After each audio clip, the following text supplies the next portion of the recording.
మా ఇప్పుడే మూవీ అయితే కంప్లీట్ చేశా, బర్త్డే బాయ్. స్టోరీలోకి వెళ్లే ముందు ఒక లైక్ సబ్ చేయండి ప్లీజ్, సపోర్ట్ మీ.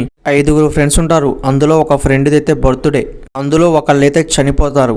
ఆ 4 ఫ్రెండ్స్ ఆ చనిపోయిన వాడిని ఏం చేసిర్రు, చనిపోయిన తర్వాత వాళ్ళ ఫ్రెండ్స్ కి చిన్న చిన్న ఐడియాలు వస్తాయిగా ఏం చేయాలి అనేది ఈ మూవీలో అయితే చూడొచ్చు మనం. మూవీ స్టార్టింగ్ కాంచి 30 నిమిషాల తర్వాత మూవీ స్టోరీలోకి వెళ్ళిపోయింది. అక్కడంగా మొదలైంది ఈ మూవీ. సస్పెన్స్ తో సాగే ఈ movie, emotions, comedy scenes, screen play ఇవన్నీ చాలా అంటే చాలా బాగున్నాయి ఈ మూవీలో. ఆహాలో చాలా మూవీస్ వచ్చాయి, ఆ మూవీస్ అంతగానో అనిపించలే.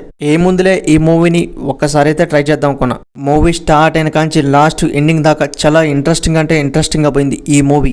సింపుల్ స్టోరీ, డైరెక్టర్ వరకు ఎమ్మ తీసినకొచ్చు ఈ మూవీని. ఫ్యామిలీతో 100% గా ఈ మూవీని వాచింగ్ చేయొచ్చు. బ్యాడ్ లాంగ్వేజ్ అయితే ఈ మూవీలో ఏం లేదు. ఫస్ట్ హాఫ్ ఓకే అనిపించింది. సెకండ్ హాఫ్ ఎంటర్ అయిన తర్వాత కొన్ని క్యారెక్టర్స్ వచ్చిన తర్వాత మూవీ వేరే లెవెల్లో ఉంటుంది అనుకోవచ్చు. బ్యాక్గ్రౌండ్ మ్యూజిక్ కూడా పర్లేదు అనిపించింది. సాంగ్స్ అయితే అంతగా అనిపించలే. ఏం డౌట్ పెట్టుకోకుండా మూవీని అయితే స్టార్ట్ చేయండి. ఆహాలో దొరికింది ఈ మూవీ. మన ఛానల్ నచ్చితే ఒక లైక్ సబ్ చేయండి ప్లీజ్, సపోర్ట్ మీ.